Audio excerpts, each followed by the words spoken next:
não tem nenhum defeito? Qual de nós não tem uma virtude?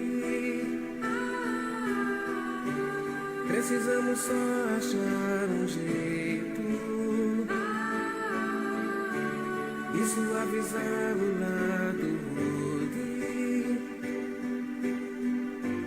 Vamos ajudar-nos mutuamente e somar as nossas qualidades para fazer um mundo diferente e tirar a força da maldade. Um dia todos nós seremos anjos. Vamos trabalhar e acreditar.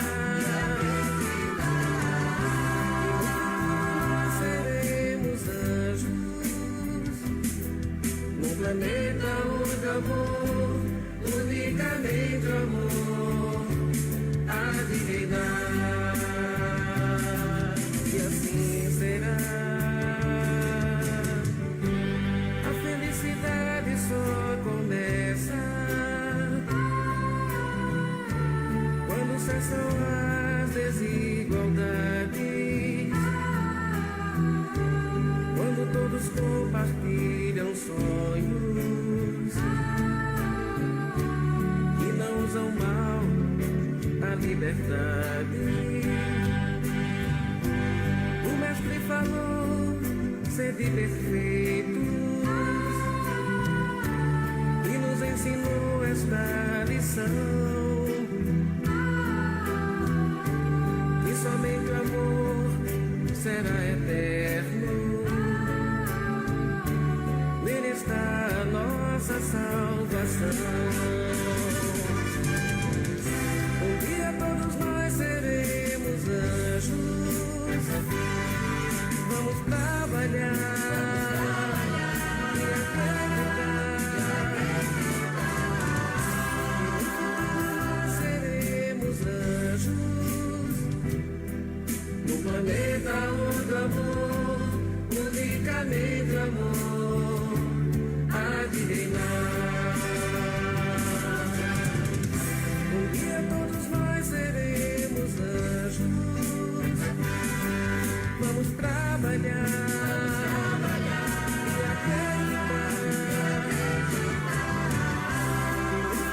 Nós seremos anjos no planeta onde o amor, unicamente o amor, há de reinar.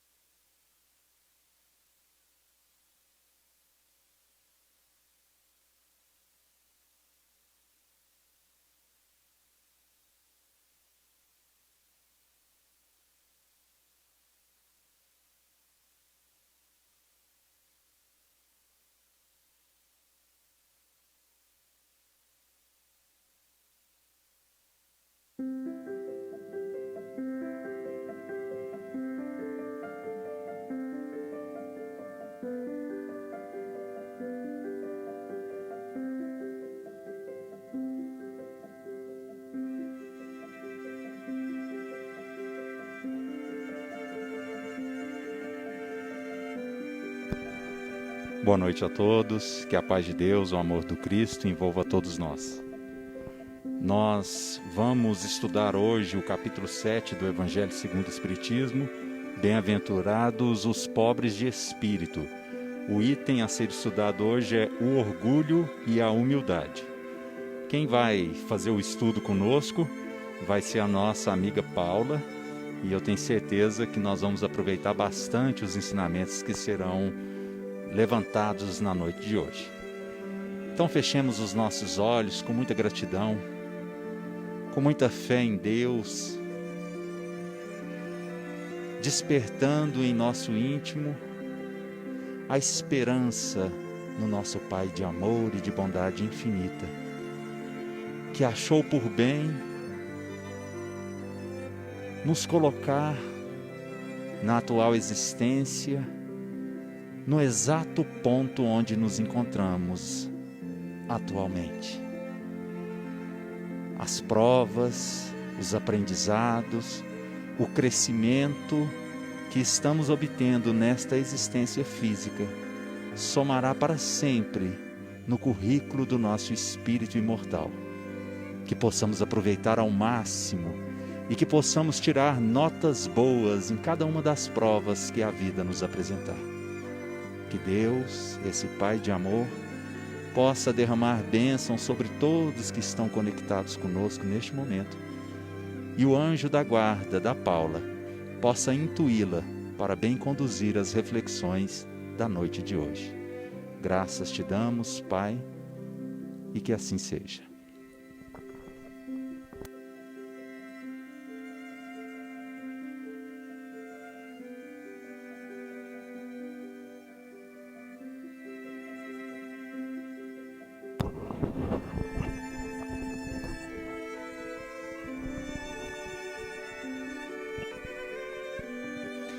Boa noite a todos, aos companheiros aqui conosco, que nos transmitem grande alegria e entusiasmo são poucos, porém muito amorosos. E sejam muito bem-vindos. Aos amigos que nos acompanham de casa também, muito obrigado pelas vibrações, pelo carinho de vocês, e já nos tornamos, sim, amigos de aprendizado, amigos de esforço, amigos de foco de vida, de mudança de vida. E hoje, como não poderia ser diferente, nós vamos estudar mais um capítulo do Evangelho, o item 12 do capítulo 7 do Evangelho segundo o Espiritismo, onde a mensagem é trazida por Adolfo, bispo de Argel, e vem nos falando a respeito do orgulho e da humildade. Coisa que nós nem precisaríamos estar aprendendo, né? Coisa que a gente já está tirando de letra, conteúdo já que a gente já poderia passar. Mas como são sábios os ensinamentos dos Espíritos e como eles sabem aonde é que nós erramos e aonde é que nós temos que persistir no aprendizado e no estudo. O Evangelho, no capítulo 7, fala o título, Bem-aventurados os pobres de espírito. Então, convém que antes que comecemos a falar a respeito do item que nós vamos estudar hoje, que nós façamos uma reflexão em torno do que quer dizer ser pobre de espírito, segundo o Evangelho nos traz. Pobreza de espírito nada tem a ver com pobreza material.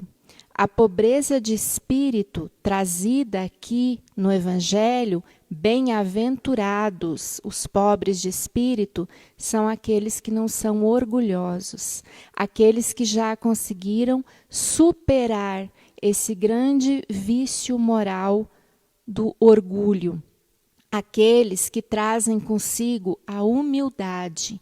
Esses são os pobres de espírito. O Evangelho, em momento algum, fala em pobreza material. Não é esse o foco. O nosso foco é realmente os nossos vícios morais. E bem-aventurados nós, quando conseguimos a romper a barreira de qualquer vício moral que seja. E hoje, em especial, nós vamos estudar sobre o orgulho e a humildade. Quando nós falamos em orgulho, logo nos vem à cabeça o orgulho que, mas eu não estou me sentindo orgulhosa, simplesmente eu fiquei feliz por alguma situação. Eu fiquei muito feliz porque meu filho passou no vestibular. Então, eu erroneamente digo, eu estou muito orgulhosa porque meu filho passou no vestibular. Mas eu estou confundindo orgulho com felicidade, com satisfação, com alegria. O orgulho do qual nós falamos aqui no Evangelho é o orgulho que nos leva a pensarmos que somos melhores do que os outros, que o que nós propomos é melhor do que o que nós pensamos é que é o correto, que aquilo que nos rodeia é o que é o indispensável à vida. Eu sempre tenho razão, eu estou certa em tudo que eu falo, penso ou digo. Isso é o orgulho. Quando eu sou soberbo, quando eu quero fazer prevalecer a minha vontade. Por outro lado, a humildade também, que nós vamos hoje estudar nessa lição do Evangelho, nada tem a ver com a pobreza material. Não é porque uma pessoa é desprovida de bens materiais que necessariamente ela seja humilde. Humildade é um estado da alma. A pessoa é humilde, estado da alma. A pessoa não se sente melhor do que os outros, é agradecida por aquilo que ela tem, é agradecida por tudo o que Deus lhe provê. E recebe essas graças com muita alegria e gratidão. Então, humildade, estado da alma. Orgulho, quando nós nos sentimos soberbos, melhores do que os outros. Arrogantes.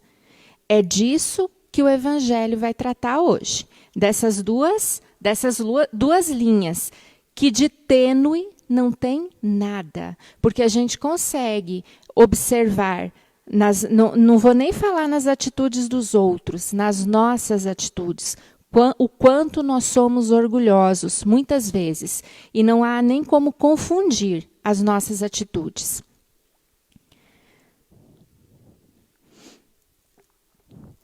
O Evangelho, lá no item 12, começa nesse parágrafo. Homens, por que vos queixais das calamidades que vós mesmos amontoastes sobre as vossas cabeças? Desprezastes a santa divina moral do Cristo. Não vos espanteis, pois, de que a taça da iniquidade haja transbordado de todos os lados. Por que nós nos queixamos tanto do que nos acontece de ruim, que nós achamos que é ruim, daquilo que nos acontece que nos tira da nossa zona de conforto?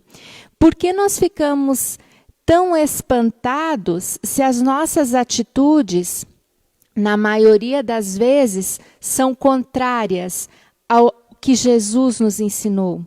Do que Jesus veio até nós, reencarnou no planeta Terra e nos ensinou sobre convivência, sobre vivência de uns com os outros. Por que nós nos espantamos, nos assustamos, porque a taça da iniquidade está transbordando, ou seja, a taça do pecado, a taça da promiscuidade, a taça da maldade, ela está derramando, ela está transbordando devido às nossas ações.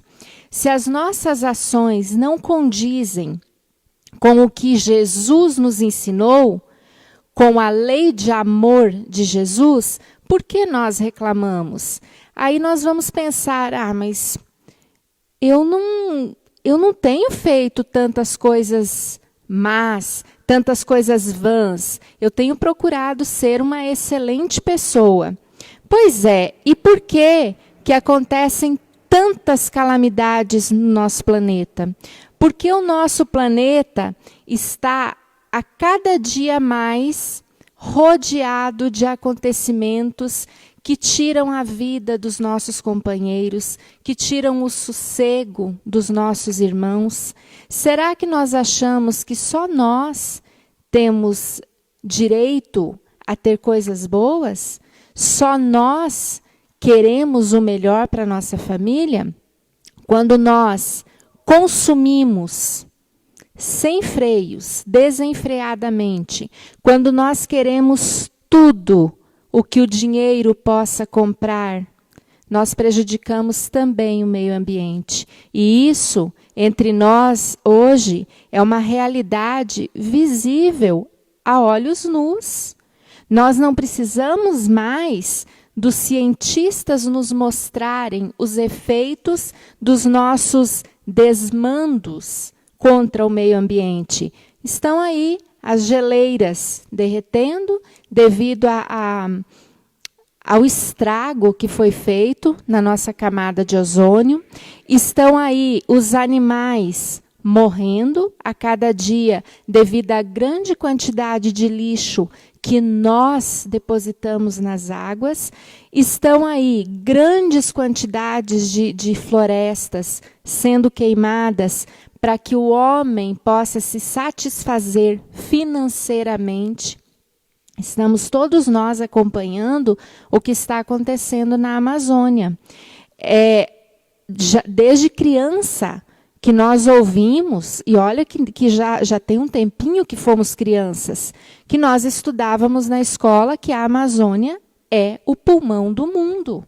E continua sendo, pois o pulmão do mundo está sendo transformado em pastagens, em agricultura, agropecuária. As queimadas na Amazônia estão tomando proporções nunca vistas. E tudo em nome do quê? Tudo em nome do benefício material. Poucos homens estão fazendo isso. São poucos. Ah, mas eu não tenho nada a ver com isso. Tenho. Cada um de nós tem que assumir a nossa parcela de culpa, sim. Quando eu me proponho, a cada vez que é lançado um produto no mercado, eu me proponho a ir lá e comprar esse produto, eu estou alavancando esse mercado. Eu estou alavancando o consumo material exacerbado, desmedido, que nós não sabemos nem aonde vai nos levar. As guerras também são provocadas por nós. São provocadas por nós à medida que queremos mais poder. Aí a gente vai pensar, não, mas eu não tenho poder nenhum para promover uma guerra. Jamais que isso vai acontecer. Mas eu posso estar junto e dando força a um grupo que tem o poder de promover uma guerra. Aquele atentado que houve nos Estados Unidos, o famoso atentado de 11 de setembro, ele foi provocado por um grupo que, por questões religiosas, por questões de poder, por questões que a gente nem consegue entender direito, mas o grupo ele teve a infeliz ideia de atacar aquelas torres onde muitas pessoas se encontravam trabalhando e provocar aquele grave acidente horrível que levou muitas vidas naquele dia e de forma trágica, de forma desnecessária. Mas por trás do grupo que esquematizou tudo aquilo, tinha um outro grupo que estava apoiando. Será que nós, lá nessas queimadas na Amazônia, de alguma forma, pelo nosso orgulho, nós também não estamos incentivando que seja mesmo transformado em campos de agricultura, em pecuária, com medo de passar fome? Já que tem tanta terra lá na Amazônia, que se aproveitem essas terras. Será que pelo nosso orgulho, pela nossa vaidade, nós que somos aqui pequenininhos, também não incentivamos essas ações maiores? Nós precisamos prestar muita atenção às nossas ações e àquilo que nós alimentamos no nosso coração, para depois não dizermos que não somos culpados de nada. Ah, mas eu não tenho culpa. Eu não sou orgulhoso. Não a esse ponto. Será que não? Será que nós conseguimos mesmo medir a proporção que toma o nosso orgulho, que toma as nossas atitudes no consumismo, no querer mais para nós, no querer juntar mais, no querer um carro melhor, uma casa melhor, e depois disso vem ainda outras coisas e sempre querendo mais, e nesse medo de ver os outros crescendo mais do que eu e eu ficando para trás, o meu orgulho não me permite isso. O meu orgulho quer que, se eu não ficar acima do meu irmão, que eu pelo menos fique lado a lado com ele. Atrás é muito difícil, atrás é muito complicado. E aí o evangelho continua. Generaliza-se o mal-estar. A quem inculpar, senão a vós, que incessantemente procurais esmagar-vos uns aos outros? Não podeis ser felizes sem mútua benevolência. Mas como pode a benevolência coexistir com o orgulho? O orgulho, eis a fonte de todos os vossos males. Aplicai-vos, portanto, em destruí-lo. Se não lhe quiserdes perpetuar as funestas consequências, um único meio se vos oferece para isso, mas infalível. Tomardes para regra invariável do vosso proceder a lei do Cristo, lei que tendes repelido ou falseado em sua interpretação. Então, Adolfo vem esclarecendo para nós que há um meio para que nós consigamos sair dessa onda que nós estamos indo, que nós estamos sendo levados. Há uma forma: tomar a lei do Cristo como verdade em nossa vida. Tomar os ensinamentos de Jesus Cristo como o nosso meio de viver. Só que é difícil, né? É difícil a gente tomar a lei do Cristo, que nos ensinou o amor, nos ensinou a vivermos como irmãos, não com a nossa família consanguínea somente, mas com todas as pessoas. Inclusive, foi Jesus também que nos disse: amai-vos uns aos outros, inclusive os inimigos. Em momento algum ele falou que não era para a gente amar os inimigos. Ama só a sua família, ama só seus amigos, ama só quem você tem afinidade, os outros você pode ir deixando para trás no caminho. Nada disso. Nós falseamos a lei de Jesus Cristo. Nós falseamos a lei em muitos momentos. Ele nos disse sim, que aqui na terra o nosso proceder deve ser de juntar as pessoas, de juntar os amigos. Por que nós não conseguimos ter atitudes puras, atitudes humildes, conforme uma criança? Por que nós crescemos e esquecemos que nós podemos dar as mãos? E dando as mãos é muito mais fácil de caminhar. Dando as mãos nós conseguimos feitos muito maiores. Nós conseguimos verdadeiras grandiosidades. É mais fácil repelir o nosso irmão do que chamá-lo para perto de nós. Mas isso é o nosso orgulho falando. Talvez porque aquela pessoa com quem nós deveríamos estar convivendo mais, com a qual nós temos tanto a aprender, porque não há ninguém nesse planeta que não tenha algo a nos ensinar, nem o que não tenha nada a aprender. Nós estamos aqui tanto para aprender quanto para ensinar. Isso se formos humildes. Agora, se formos soberbos, acharmos que já sabemos de tudo, que nossa caminhada já está completa. Eu tenho perto de mim as pessoas que eu queria ter, os bens materiais que eu quero, a minha vida está ótima. Eu não quero mais ninguém me perturbando. Eu não quero ter que estender a minha mão para ninguém, eu não quero ter que ajudar ninguém, eu não quero problema, eu não quero arrumar problema. Isso é meu orgulho falando. E não deixemos que o nosso orgulho fale tão alto em nós. Façamos que esse orgulho se cale um pouco e que desperte em nós o sentimento de humildade. Porque haveis de ter em maior estima o que brilha e encanta os olhos, do que o que toca o coração? Por que fazeis do vício na opulência objeto das vossas adulações, ao passo que desdenhais do verdadeiro mérito na obscuridade? Apresente-se em qualquer parte um rico debochado, perdido de corpo e alma, e todas as portas se lhe abrem, todas as atenções são para ele, enquanto ao homem de bem, que vive do seu trabalho, mal se dignam todos de saudá-lo com ar de proteção.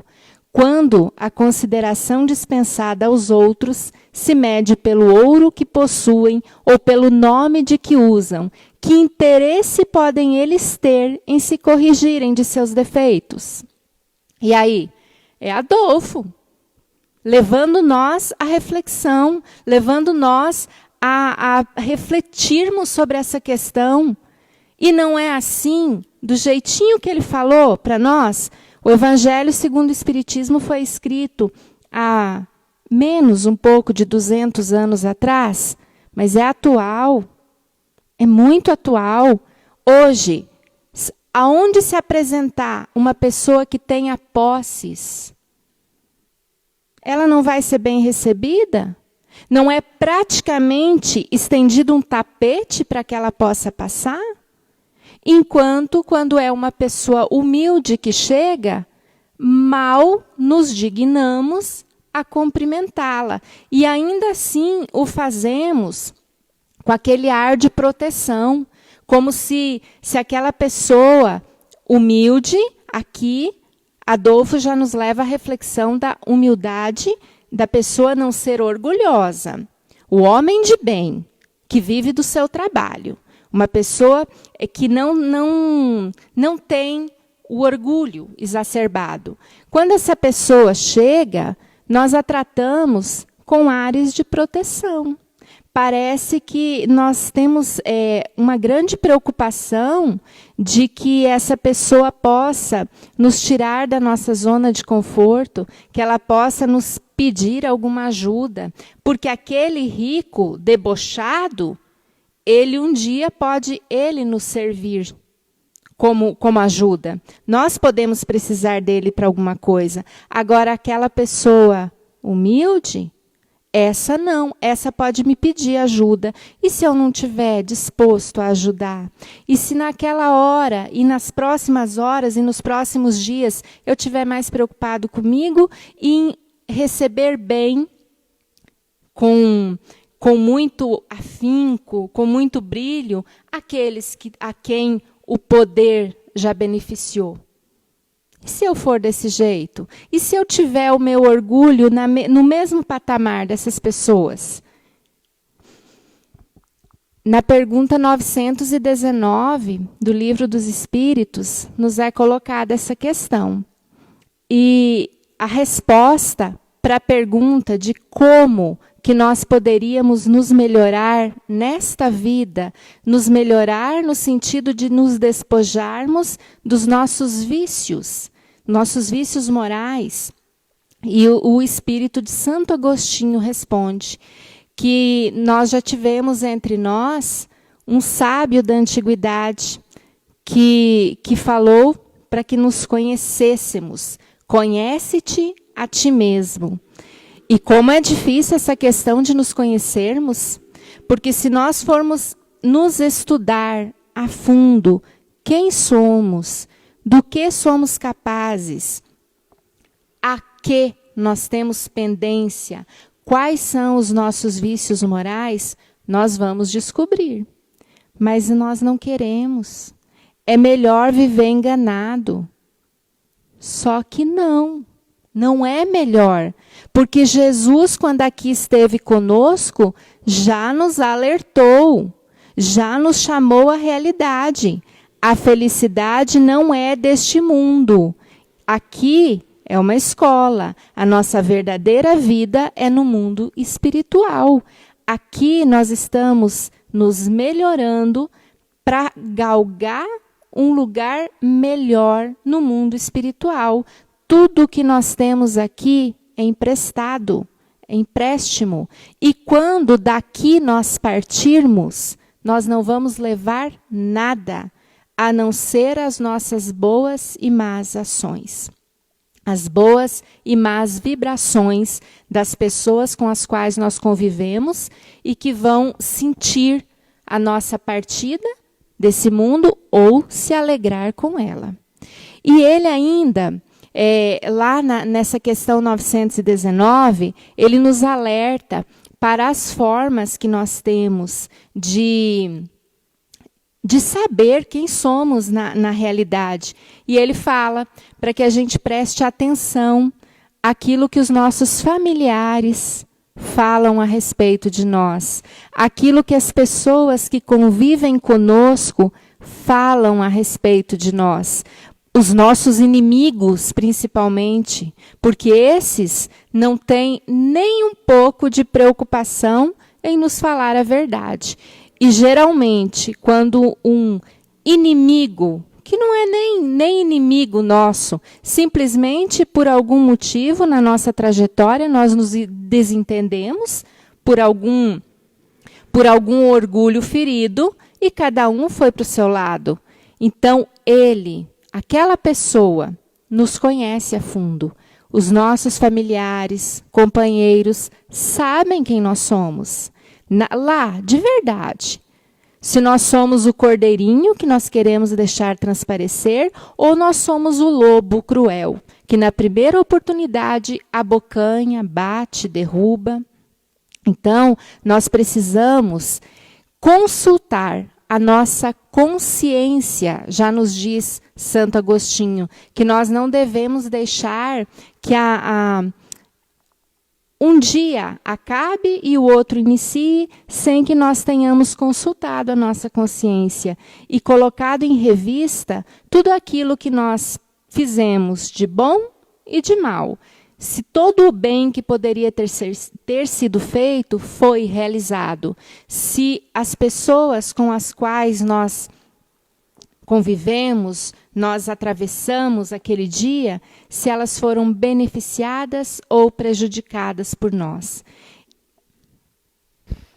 A Alessandra Viana da Cruz perguntou o seguinte: por que quando melhoramos um pouco, as pessoas querem ser você? Até comenta, ela está querendo dando um exemplo, né? Até comenta assim: nossa, você tem 2 empregos, está rica. Aí ela está perguntando, isso é o quê? Difícil responder isso. Todos nós sabemos o que isso é, né? É muito bom quando a gente está melhorando de vida, quando a gente está conseguindo. A Alessandra está falando, no caso, eu vou falar, da inveja, eu vou falar, não tem outro jeito, da inveja que nos cerca quando nós estamos adquirindo bens materiais, quando nós estamos nos melhorando materialmente. Essa mesma inveja deveria acontecer quando nós estamos nos melhorando moralmente também. Só que, infelizmente, não é assim que acontece. E também, outro ponto da pergunta da Alessandra, nem todo mundo quer passar pelas agruras da vida. É mais fácil você cobiçar aquilo que é do outro sem se esforçar para ter. Você tem 2 empregos, mas e o esforço que você faz diariamente para manter esses 2 empregos? E aquilo que você abre mão, será que a outra pessoa também quer? O que você trilhou até hoje para conseguir esse bom emprego, o que você estudou, o que você deixou de viver, o que você deixou de viver, entre aspas, porque tudo que a gente faz é aprendizado e vai se somar à nossa jornada, mas todo o afeto da família, que talvez você tenha que ter aberto mão para estar onde está, será que as outras pessoas invejam também?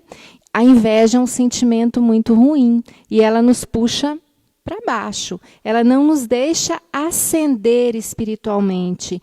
Não conseguimos ser felizes quando envoltos pela inveja.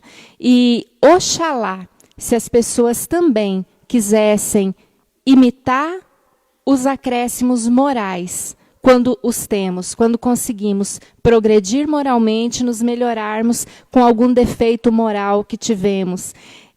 Por exemplo, a pessoa deixou de fumar. E parece que é um vício muito difícil de se livrar dele, porque os fumantes falam muito em torno da dificuldade de conseguir largar o fumo. Conseguiu, com muito esforço, conseguiu largar esse fumo. O outro fumante poderia sentir inveja também e deixar de fumar, mas geralmente isso não acontece. Isso acontece mais nas questões espirituais, infelizmente. Eu espero que eu tenha sido clara e você tenha conseguido entender, Alessandra. Outra coisa que nós precisamos fazer, segundo Santo Agostinho, lá na questão 919 do Livro dos Espíritos, é necessário que, identificado o nosso vício moral, identificada a nossa falha, identificada a nossa forma errada de agir, que nós façamos uma mudança nos nossos hábitos. As mudanças são fáceis? De jeito nenhum. Não é fácil. Falamos agora há pouco do quem tem o vício do cigarro, quem tem o vício do álcool, o quanto é difícil de largar de um vício. O orgulho não é diferente. Quem tem o vício da inveja, do orgulho, da maledicência, sofre com isso. Não é fácil de se despir desse vício, mas precisamos tentar, e tentar com afinco. Precisamos colocar foco nisso. Nós só podemos dizer que não damos conta depois de ter tentado muito, porque tudo aquilo que nos é apresentado na nossa vida é com esforço que nós conseguimos galgar. Desde que éramos crianças, enquanto estávamos em casa, pequenininhos, bonitinhos, bebezinho da mamãe, tudo lindo, só brincadeira. Depois nós tivemos que ir para a escola. Na escola foi fácil? É fácil aprender a ler, aprender a escrever, conviver com pessoas totalmente diferentes? Saímos da escola já praticamente na fase adulta, em idade de escolher qual a profissão que deveria exercer. Isso nós estamos falando só em uma linha da nossa vida. Porque durante esse tempo, de nós crianças até ficarmos adultos, quantas coisas aconteceram? Quantas coisas tivemos que enfrentar? Quantas barreiras, quantas dificuldades, quantas provas?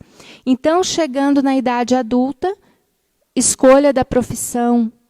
Para aqueles que escolheram uma profissão um pouco mais difícil, vamos pegar como exemplo a medicina, tiveram que estudar muitos anos, muita dedicação, muitas horas dedicadas exclusivamente ao estudo, ao intelecto.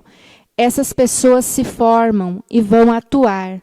Aí vem uma outra, como a nossa amiga Alessandra falou, e tem inveja, porque aquela médica, aquele médico é um bom profissional, e o afinco que ele colocou nisso. Assim somos nós. Precisamos também colocar afinco em vencer os nossos vícios morais, em vencer aquilo que para nós é motivo de arrasto para trás, aquilo que não nos deixa andar para frente. Nós já entendemos que a nossa verdadeira vida não é aqui. Adolfo falou para nós agora, não há como ser feliz se não for com benevolência mútua. O que é benevolência mútua? Ajudar uns aos outros. E até onde eu sei, tentar prejudicar o outro, esquematizar vinganças, maledicência, não leva o outro para frente. Isso não é ser benevolente com ninguém. Eu sei que é o orgulho e a humildade, mas como você respondeu aquela questão, o Alex Anacleto perguntou o seguinte: a inveja atrapalha quem tem inveja ou o que está sendo invejado? Alex, a inveja ela vai atrapalhar o que tem inveja. E se você não, né? Você não está falando que é você que está sofrendo a inveja. Aquele que está sofrendo a inveja, se ele estiver na mesma sintonia daquele que é um invejoso, você também vai se prejudicar. Mas, em primeira mão, o mais prejudicado é o invejoso, porque ele não consegue andar para frente, ele não consegue vislumbrar o futuro para ele, ele não consegue crescer pelas próprias forças, colocar afinco naquilo que é objeto da inveja dele e procurar da melhor forma possível conseguir. Agora, se a inveja ela for muito grande ao ponto da pessoa começar a armar planos mirabolantes para derrubar o outro, isso acontece muito nos meios profissionais. Se o objeto da inveja não começar a tomar cuidado, não mudar os seus pensamentos, não mudar o seu jeito de ser, ele pode ser prejudicado também. A inveja é um verme, ela corrói as pessoas. Ela é muito difícil. Espero que não seja o teu caso, espero que você não esteja passando por isso. Não sei também se eu respondi a contento a sua dúvida, Alex. Segundo Simonetti, precisamos ter uma meta em nossa vida, porque quem não sabe para onde ir, qualquer caminho serve.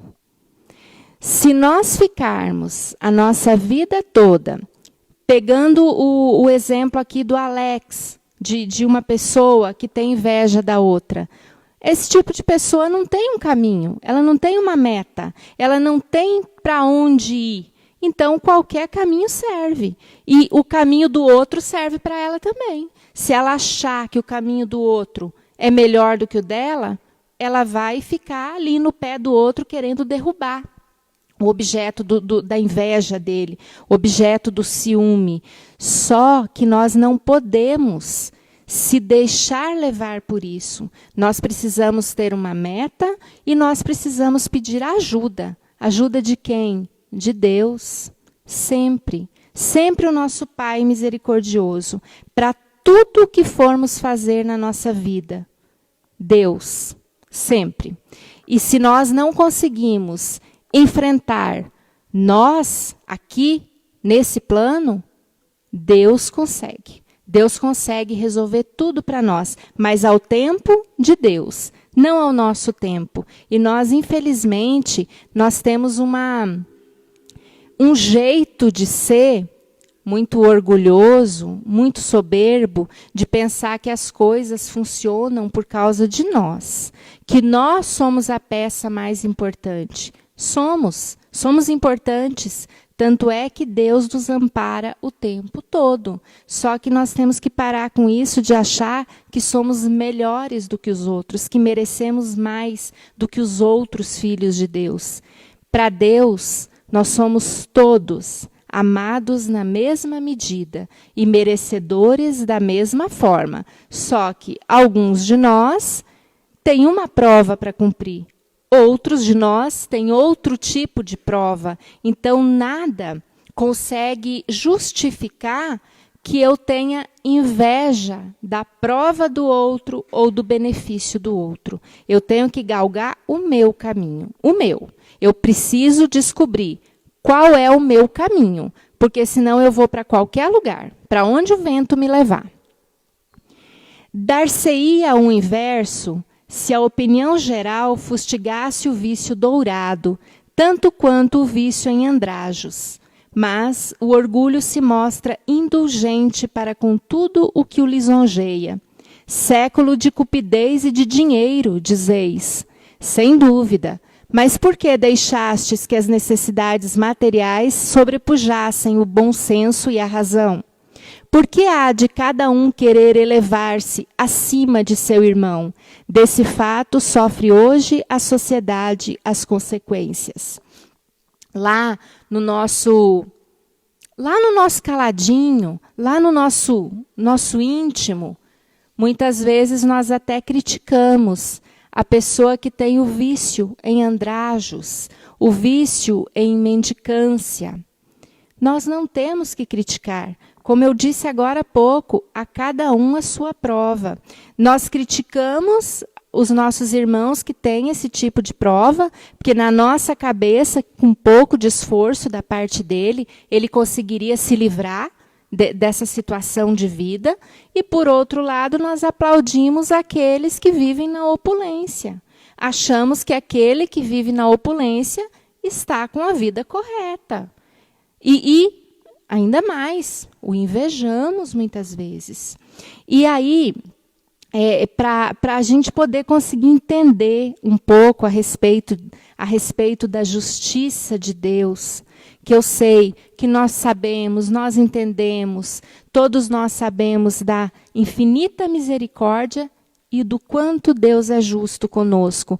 Mas é sempre bom que nós ilustremos, porque nós, do tempo de Jesus para hoje, nós não mudamos muito. Jesus falava conosco por meio de parábolas, nos ensinava com as parábolas, que eram a forma como nós tínhamos de entender naquela época, de acompanhar os ensinos de Jesus.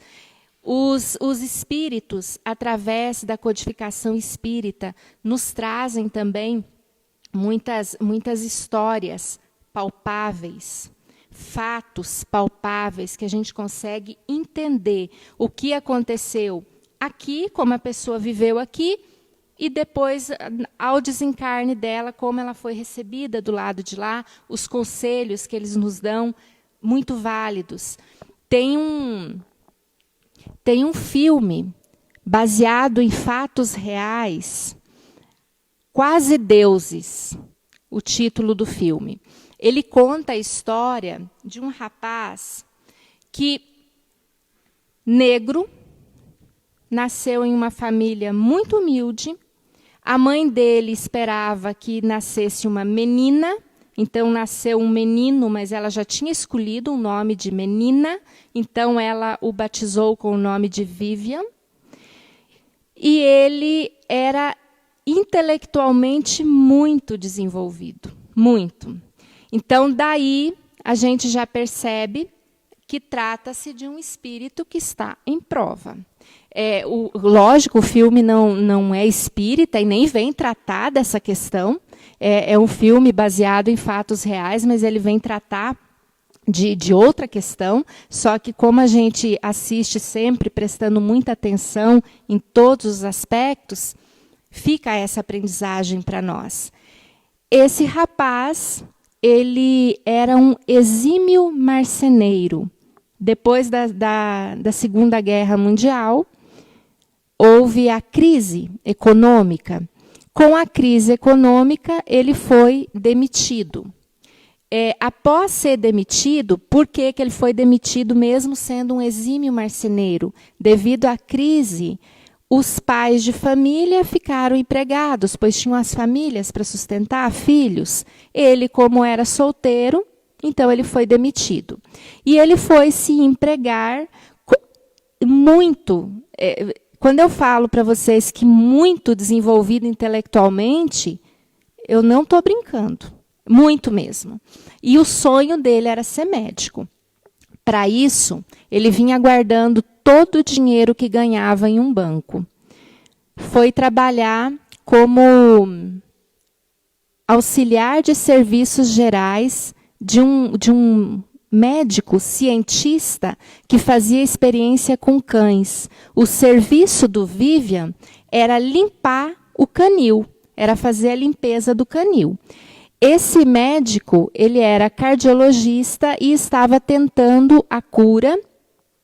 Isso, repito novamente para vocês, é uma história real. Inclusive, no final do filme, eles mostram as fotos do médico, do Vivian. E esse médico procurava, através dessas experiências com cães, a cura para a doença do bebê azul, que era um problema cardíaco da época que matava muitas crianças. E a criança, ela pelo mau funcionamento de uma válvula do coração, o sangue não circulava, ela ficava azul, não tinha vida, tinha que ficar deitada sem fazer muitos movimentos numa cama, e a vida dela era muito curta também. O banco onde o Vivian guardava todas as suas economias faliu. E ele continuou trabalhando com esse médico. Num tempo que se viesse pela rua um branco andando, os negros tinham que sair da rua e dar passagem. Num tempo em que existiam banheiros para negros e banheiros para brancos. Uma segregação muito grande. O pai do Vivian, ele achava que negro não tinha que estudar, que já estava bom demais, que ele tinha que ser agradecido pela vida que tinha, porque o avô dele tinha cortado cana até morrer, porque negro tinha que ser escravo mesmo. Olha a família onde ele foi nascer. E ele não podia fazer a faculdade de medicina, já contava com 25 anos à época, porque o banco tinha falido e levado com ele todo o seu dinheiro, e trabalhando nesse laboratório desse médico. Só que ele era muito esperto. E ele, observando as anotações do médico, aquilo que o médico deixava escrito, ele começou a fazer sua própria pesquisa. E ele desenvolveu a técnica de cirurgia, com o esforço dele. Tanto é que no filme mostra que a primeira cirurgia que foi feita em uma criança, ele não podia realizar a cirurgia. Uma porque era negro, não existiam médicos negros. Outra porque ele não era médico. Aí ele conseguiu, tudo para ele era muito difícil. Ele, apesar de ter sido promovido pelo médico a coordenador do laboratório, ele não podia entrar pela porta da frente do hospital. Ele tinha que entrar pela entrada de serviços, comer junto com os empregados, que eram negros, do hospital. Banheiro, ele não podia usar o banheiro também dos brancos. A vida dele inteira foi muito difícil. Ele chegou a ter momentos de querer desistir. Ele teve vontade, porque o médico, antes da realização da primeira cirurgia, que o médico precisou que o Vivian realizasse a cirurgia, porque ele não conseguiu fazer, porque toda a pesquisa, todo o método tinha sido desenvolvido por ele, e ele ficou com medo de matar a criança. Antes disso, ele já tinha conseguido, através das mãos do Vivian, salvar um cachorro com a mesma doença. Só que ele pegou o crédito todo para ele. Jamais ele disse que tinha sido um empregado dele, técnico em laboratório, que havia feito tudo aquilo. A vida desse rapaz foi muito difícil. Ele ganhava, pelo trabalho que executava, o mesmo que os auxiliares de serviços gerais. Ele ganhava o mesmo que as pessoas que limpavam o chão. E aí, no final do livro, pela perseverança dele, pela vontade que ele tinha, ele não conseguiu, lógico, fazer faculdade, porque na época ele já contava com 45 anos, quando ele foi realmente reconhecido, só que ele recebeu um título de médico. Ele, inclusive, podendo atuar como médico, mas isso depois de uma vida inteira de sofrimento, de segregação, de dificuldades, de humilhações. Mas por quê que ele sofreu tanta humilhação? Um espírito com intelecto tão elevado? Porque provavelmente aquela encarnação era uma encarnação de prova, de expiação, porque em outra vida, com todas as formas de desenvolver, ele deve ter sido orgulhoso, porque ele era muito arrogante. Ele era muito desenvolvido, mas muito arrogante também. E ele precisou, no decorrer da vida dele, ir levando tantos tombos a ponto de se melhorar. E que isso fique para nós como um alerta de que nada fica esquecido. Se agimos aqui com crueldade, com soberba, com arrogância, podemos até sair dessa vida pensando que saímos desapercebidos por Deus. Mas isso não acontece. Em outra oportunidade, teremos que provacionar.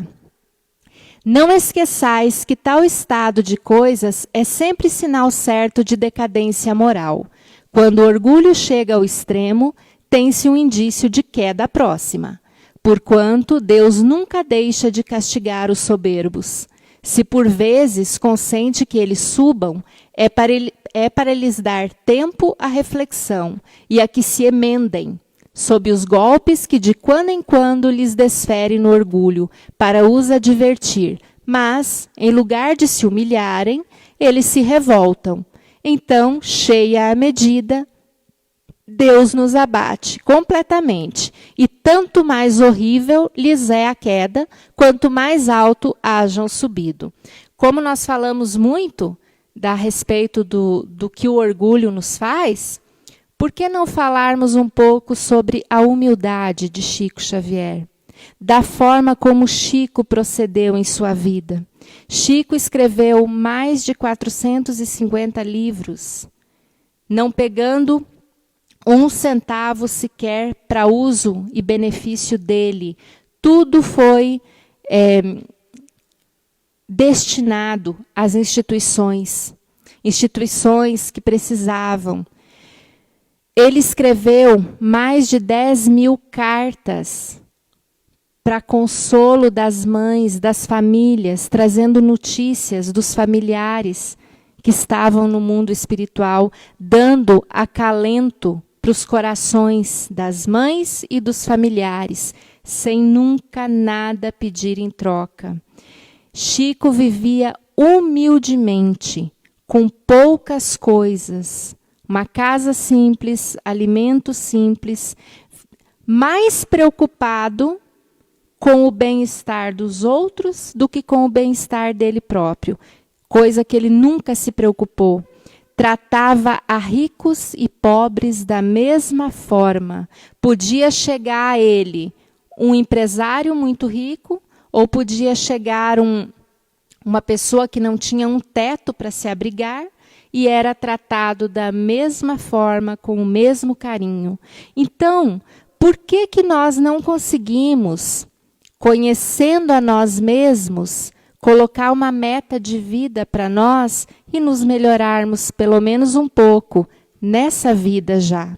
Colocar um pouco do nosso tempo, do estímulo que temos, da nossa boa vontade, em benefício das outras pessoas, em benefício dos nossos irmãos. Sermos benevolentes com as outras pessoas, para que não sejamos motivo de escândalo na vida de ninguém, para que não sejamos motivo de puxar ninguém para trás, de deixar ninguém constrangido com as nossas ações. Pobre raça humana, cujo egoísmo corrompeu todas as sendas, toma novamente coragem, apesar de tudo. Em sua misericórdia infinita, Deus te envia poderoso remédio para os teus males, um inesperado socorro à tua miséria. Abre os olhos à luz. Aqui estão as almas dos que já não vivem na terra e que te vêm chamar ao cumprimento dos deveres reais. Nós já temos a medida para seguir. Nós temos os espíritos que nos trazem regras, nos trazem limites, nos trazem a medida certa para a nossa melhora, inclusive com exemplos. Os espíritos, eles, em tudo, eles exemplificam para nós, eles nos mostram a melhor forma de nos sairmos de uma situação. Nós só não seguimos quando a nossa boa vontade nos impede, quando nós não queremos mesmo. E aí eu pergunto a vocês, nós somos teimosos, nós não queremos. Nós queremos já colher a nossa felicidade aqui, nesse planeta. Eu quero aquilo que me é de direito aqui mesmo. A vida é curta e eu quero aproveitar. Aqui, agora. E se eu fosse morrer amanhã? Se eu tivesse hora, dia e hora, e eu soubesse que eu iria desencarnar amanhã, o que eu faria? Quais seriam as minhas últimas providências? O que eu resolveria da minha vida? Há uma pesquisa feita com pacientes, com doentes terminais, e nenhum deles falou que ia correr numa loja e comprar aquela joia cara que sempre sonhou, que não ia morrer sem comprar o carro que foi lançado esse ano, que não ia desencarnar de jeito nenhum sem comprar uma casa com piscina. Nenhum deles, todos, sem exceção, se arrependiam, se arrependem pelo tempo que não disponibilizaram para a família, para os amigos, para as pessoas que lhes são gratas, pelo bem que não fizeram, pelos lugares que não desfrutaram junto com as pessoas das quais amam, das pessoas com as quais compartilharam a encarnação. Nenhum deles se preocupa mais com os bens materiais. E está na hora de nós começarmos a pensar nisso. Está na hora de nós também, ainda que nossa desencarnação não esteja marcada para amanhã, mas temos consciência que vamos desencarnar. Não sabemos se hoje à noite, se mês que vem, ano que vem, daqui 50 anos, mas o fato é que dia virá em que nosso dia chegará. E como é que nós estaremos para poder desencarnar? E aí, Joana de Ângeles vem nos dando um conselho maravilhoso. Pudéssemos nós seguir esse conselho de Joana de Ângeles, que nunca deixássemos alguém sair do nosso lado sem que levasse alguma coisa de bom. Joana de Ângeles está falando que tipo de coisa boa? Um sorriso, um olhar, uma palavra, um pensamento. É esse tipo de coisa que Joana de Ângeles vem falando para a gente. E nós somos invigilantes.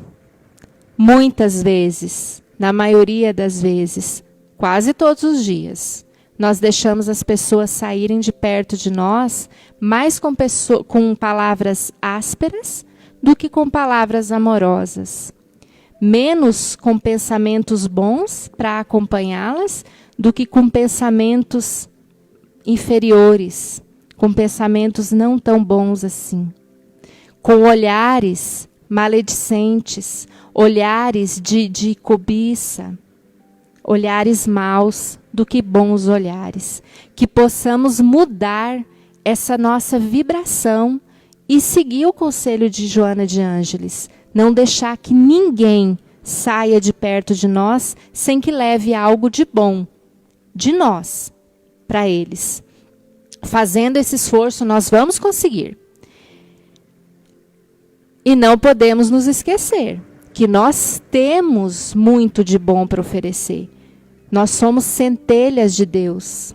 Se Deus, que é infinitamente bom, e nós somos centelhas de Deus, nós não temos nada de bom para oferecer, isso seria uma decepção muito grande para o nosso Pai maior. Então mostremos a Ele que nós temos sim, nós temos muito de bom para oferecer. Eles te dirão, com a autoridade da experiência, quanto as vaidades e as grandezas da vossa passageira existência são mesquinhas a par da eternidade. Dir-te-ão que, lá, o maior é aquele que haja sido mais humilde entre os pequenos deste mundo, que aquele que mais amou os seus irmãos será também o mais amado no céu, que os poderosos da terra, se abusaram da sua autoridade, ver-se-ão reduzidos a obedecer aos seus servos, que, finalmente, a humildade e a caridade, irmãs que andam sempre de mãos dadas, são os meios mais eficazes de se obter graça diante do Eterno. Adolfo, bispo de Argel, Marmande, 1982. Não nos esqueçamos de seguir o exemplo de Cristo. Nós temos a quem seguir. E foi Jesus que aqui deixou para nós, gravado em nosso coração, que amássemos a Deus sobre todas as coisas, mesmos. Fazendo dessa forma, não temos como errar. Não há erro se procedermos dessa forma. Que possamos colocar como foco em nossa vida a nossa mudança de hábitos, a nossa mudança de pensamentos. E busquemos isso através da prece constante, pedindo a Deus, pedindo por intermédio do nosso anjo de guarda, que tenhamos boa vontade, para que as mudanças que tanto precisamos, para que que se dispa de nós esse orgulho que já nos acompanha há tantas encarnações, que ele seja um fato esquecido por nós. Peçamos ajuda ao nosso anjo de guarda e Deus com certeza nos atenderá. Muito obrigada a todos pela atenção e uma boa noite. Paula, eu não quis te interromper durante o estudo, né? Porque realmente a sua reflexão estava muito boa e eu preferi não interromper. Mas ficaram algumas questões aqui que não teve como responder, aí depois, se você puder responder, tá bom? Uma delas é do Carlos Gomes, que ele perguntou como combater o orgulho e o que acontece quando ele chega ao extremo. Uma de uma super fã, que é a Edilene Cissa, ela diz o seguinte: tenho uma vida próspera, sou muito amiga, mas todos me usam e se afastam de mim, depois que usam ela, no caso, né? É orgulhoso de minha parte não querer mais amizades? Eram boas questões, mas é porque o tempo não nos permitia. O Paulo Bitts fez uma consideração que eu achei interessante.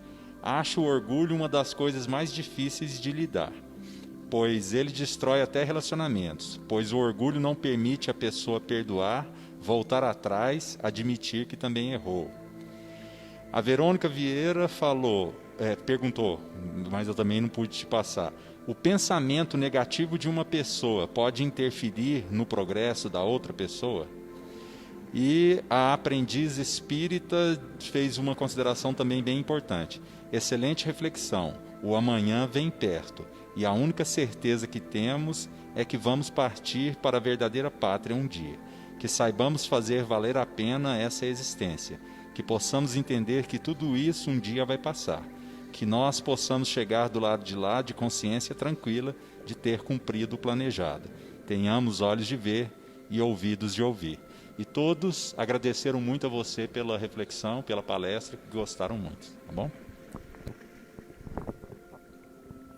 Então fica aí o compromisso de responder essas questões depois, porque infelizmente nosso tempo não dá. Mas de hoje para amanhã, com certeza a gente responde.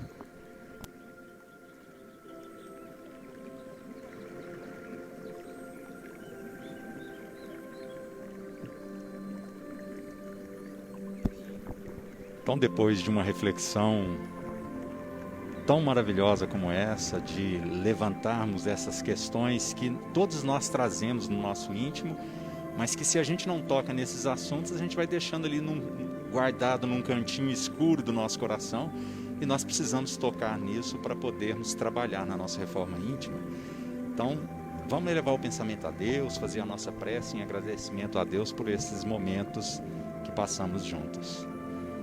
Obrigado, meu Senhor, pela oportunidade de refletirmos sobre quem somos, o que estamos aqui fazendo, as mudanças necessárias que precisamos implementar, e que o Senhor nos ajude e nos fortaleça para que verdadeiramente consigamos vencer o monstro do orgulho e dar oportunidade para que a humildade cresça em nossos corações através das nossas palavras, dos nossos pensamentos, dos nossos atos.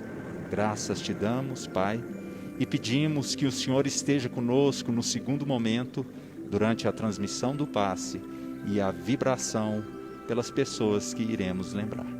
Fica conosco a tua paz hoje e sempre, e que assim seja. Daqui a pouquinho, então, a gente volta para a transmissão do passe. A Bárbara Fonseca vai colocar para vocês mais uma vez. Isso vai até agosto, gente. Agosto eu paro de falar nisso. Agosto começa o curso e eu paro de falar nisso. A Bárbara Fonseca vai colocar para vocês aí o e-mail que vocês têm que mandar para o GEB, aqueles que tiveram interesse de fazer o curso do ESD, Estudo Sistematizado de Doutrina Espírita. Então basta enviar um e-mail falando que tem interesse de fazer o curso, e aí o instrutor do curso, que é o Etelvino Miranda, ele vai responder vocês com uma ficha de inscrição. Preenche essa ficha e manda de volta no mesmo e-mail. E aí, a partir de então, vocês vão estar vinculados ao curso virtual que vai acontecer do Estudo Sistematizado de Doutrina Espírita, e no dia 6 de agosto vocês receberão um link para entrar na sala privada para poder participar desse curso, tá bom? Será sempre às quintas-feiras, às 20 horas. Nós teremos nesse sábado agora a live com a Ivana Raiski. Ivana Raiski, ela foi presidente da Federação Espírita do Estado de Goiás e ela tem uma ligação muito forte com a nossa Casa Espírita, contribuiu e contribui muito, inclusive, para as atividades do GEB acontecerem da forma que acontece. Inclusive a live com Alberto Almeida, quem fez o contato inicial com Alberto Almeida para a gente foi a Ivana, tá bom? Então sábado nós teremos a palestra com a Ivana e quinta-feira agora às 19h30 continua a turma do GEBinho, né? Com mais uma aulinha de evangelização com o Teatro de Fantoches. Tem sido muito bom, as crianças que estão participando, a gente está tendo um retorno muito bom dos pais, dizendo que elas repetem as aulinhas em casa depois. Assiste ao vivo e depois que acaba, ela pede para a mãe colocar de novo, quer assistir de novo. Então, isso a criança vai conhecendo as parábolas de Jesus, os ensinos de Jesus, de uma forma didática, na altura do conhecimento dela e do gosto que a criança tem, não é? Então, quem tiver crianças nessa faixa etária, que coloque para assistir a aulinha da turma do GEBinho. Inclusive, a gente que é grandinho, a gente está gostando de assistir, imagina as crianças, né? Então, isso é muito bom. Tá bom? Agora mesmo a gente volta para o passe, então.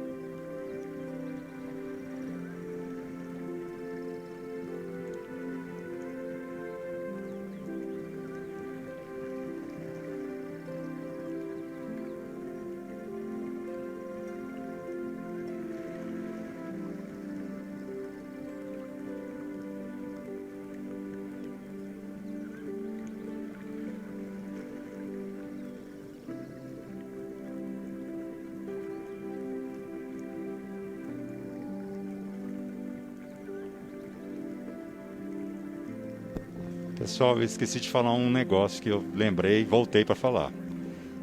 Quem não está participando das lives no sábado, toma cuidado que a Lucirlene está tirando falta, viu? Todo mundo que não participa da live, a Lucirlene está puxando a orelha aí, está perguntando por que você não veio. Então cuidado com ela, que quem tira a falta do GEB é ela.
Então, vamos para o nosso momento de recebermos de Deus as energias que nós tanto precisamos. E lembrando aqueles que estão pela primeira vez, no primeiro momento é o passe que é direcionado para você. Então, apenas se concentre em receber de Deus. No segundo momento, aí a gente abre para que vocês comecem a pensar nas pessoas que vocês desejam que recebam a energia, tá bom? A gente sempre gosta de explicar isso, porque o passe, para a gente receber a energia do passe, nós precisamos estar concentrado em receber ela. Se na hora que você deveria receber essa energia, você está concentrado em outras pessoas, acaba que o efeito do passe para você, ele é prejudicado. Por isso que a gente divide em 2 momentos, para que você também possa direcionar para quem você deseja. Coloque essas pessoas no pensamento que a espiritualidade vai abençoá-las, tá bom? Então respiremos profundamente, vamos procurar relaxar bem a musculatura, deixar os músculos totalmente soltos. Inspira e expira, sentindo-se cada vez mais leve, sentindo-se verdadeiramente livre. Procure sentir nesse momento do passe a liberdade.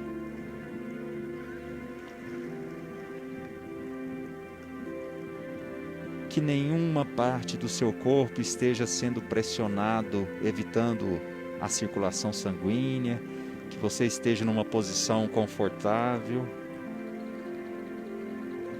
porque é a nossa corrente sanguínea que carrega para todas as células do nosso organismo o fluido vital.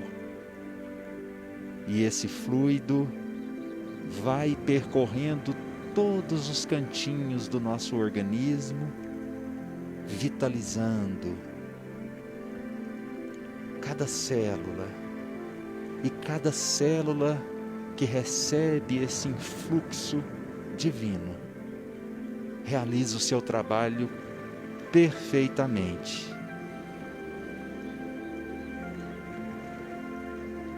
Vamos lembrar sempre que o equilíbrio do nosso espírito, que equivaleria a dizermos o equilíbrio da nossa mente, porque quem pensa é o espírito, ele traduz em saúde ao nosso organismo físico. Quando estamos mentalmente e emocionalmente equilibrados, todo o nosso corpo físico obedece a esse influxo mental e trabalha harmonizado, equilibrado. E da mesma forma, o inverso também é verdadeiro. Quando estamos agitados emocionalmente, desequilibrados mentalmente, ansiosos, o nosso organismo físico, cada uma das nossas células sente esse desequilíbrio do espírito, e isso se traduz em desarmonia, em doenças, em baixa imunidade, e as consequências são desastrosas para o nosso corpo. Portanto, meus irmãos, respiremos profundamente e entremos na mais perfeita harmonia, nos vinculando a Deus, para que Deus nos ajude a regular o nosso pensamento, as nossas emoções, a nossa saúde física. Respira e comece a sentir as energias balsâmicas que estão sendo jorradas no alto da tua cabeça, por misericórdia divina. O passe revigorante te ajuda a reequilibrar mente, sentimentos, equilíbrio orgânico.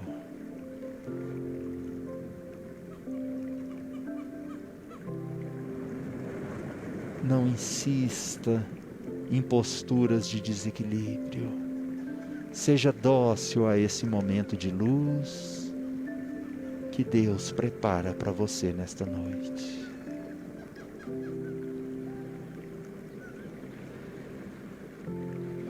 Deixa que Deus tome conta de você.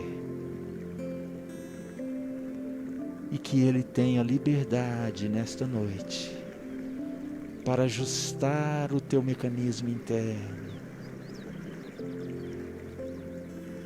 Deixe que Deus leve todos os sentimentos ruins que você carregava até agora dentro do seu coração.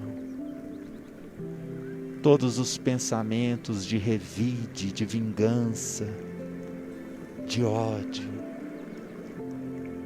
Entrega nas mãos de Deus e peça a Deus para te livrar deste tipo de pensamento, deste tipo de sentimento.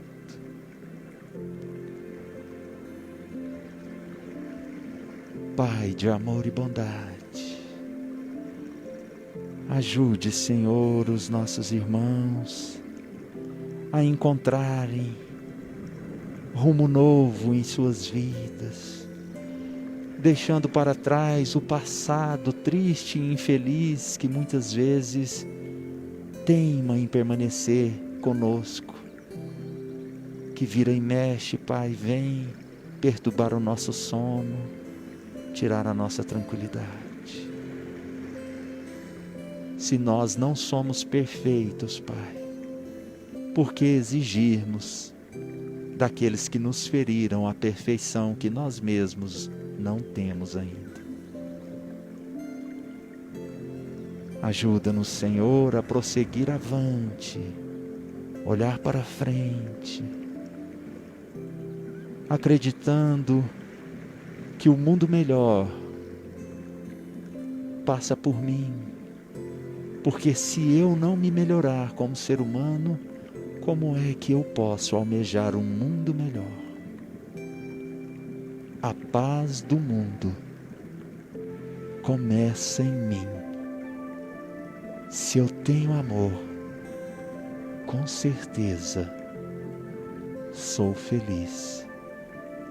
Se eu faço bem ao meu irmão, tenho a grandeza dentro do meu coração.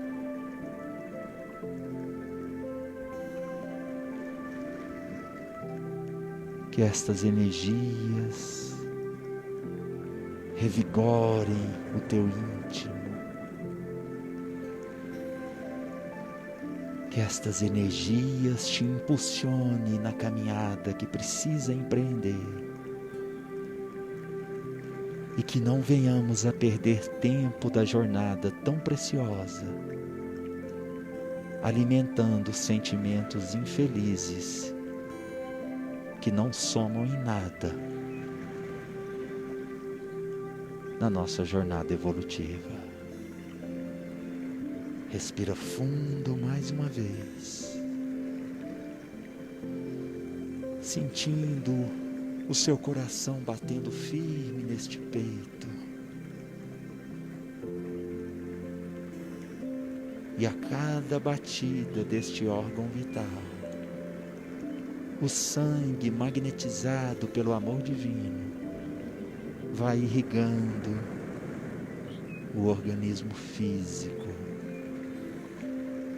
E os anticorpos vão trabalhando, debelando todo e qualquer tipo de processo infeccioso, invasivo que tente dominar o teu organismo. Mas com essa luz que nos banha nesse momento, é impossível ambiente propício para a doença.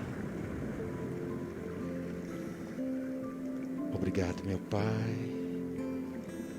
Obrigado, Espíritos amigos. abençoai também a água que foi colocada para a fluidificação. Que possamos sentir a equipe espiritual, em nome de Deus, trabalhando, técnicos encarregados da fluidificação da água, técnicos especializados neste trabalho, agindo com conhecimento de causa, manipulando os fluidos, atuando nas moléculas simples da água e fazendo um maravilhoso trabalho para que esta água nos beneficie com o mais salutar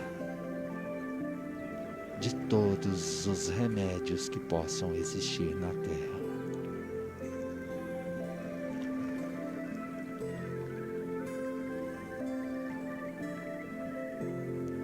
Respiremos fundo mais uma vez.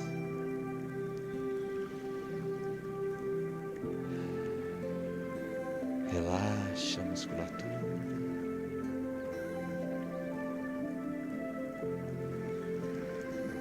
E busquemos um lugar bem bonito, imaginando um sol bem confortável, num calor agradável, que vai roçando a nossa pele.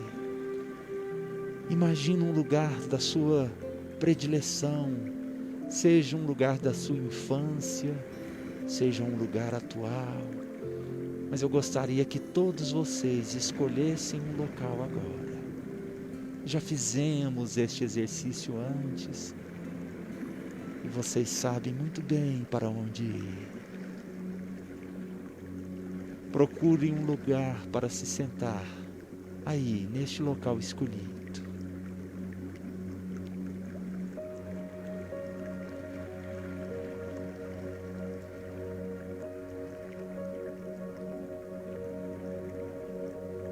E neste lugar abençoado, na noite de hoje,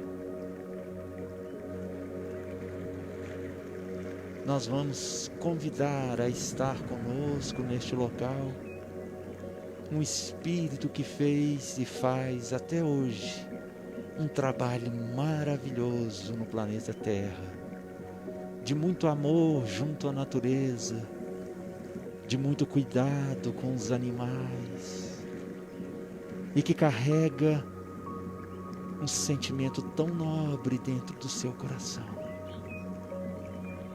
Nós convidamos para estar com cada um destes irmãos nos locais escolhidos por eles, o Espírito iluminado de Francisco de Assis.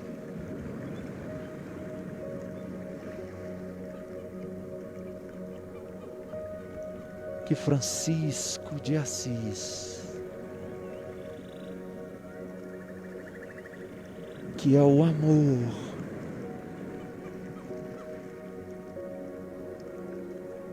esteja com cada um de vocês neste momento. E eu gostaria que vocês trouxessem a presença desse trabalhador do Cristo, as pessoas e as criações, estes animaizinhos que nos ajudam tanto, que nos fazem tanto bem, para que o olhar carinhoso de Francisco de Assis pouse sobre cada uma destas criaturas de Deus, os nossos irmãos em humanidade e os nossos irmãos em Deus, que são os nossos irmãos do reino animal. coloquemos todos eles na presença desse Espírito bondoso, para que Ele possa estender a sua mão iluminada e tocar no coração dos nossos irmãos, principalmente aqueles parentes, amigos nossos que sabemos que estão tomando um caminho ruim na vida e que poderão chorar amanhã terrivelmente pelas escolhas que estão fazendo. Que o amor de Francisco, em nome do Cristo, possa tocar-lhes as fibras mais íntimas do sentimento e despertar neles pelo menos a dúvida, para que possam repensar a sua jornada.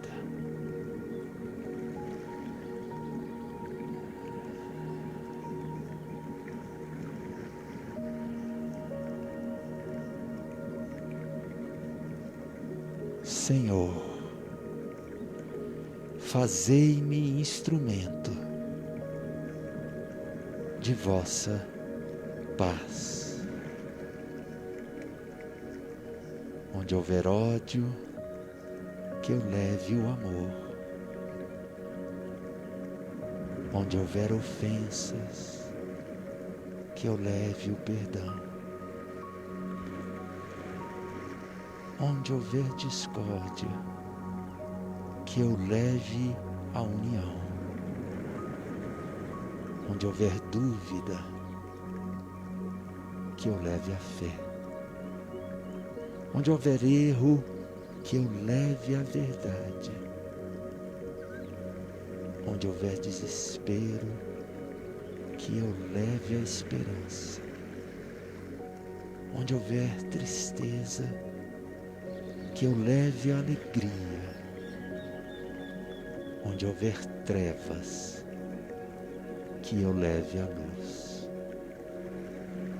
Ó Mestre, fazei com que eu procure mais consolar que ser consolado, compreender que ser compreendido, amar que ser amado, pois é dando que se recebe, é perdoando que se é perdoado, e é morrendo que se vive para a vida eterna. Que assim seja.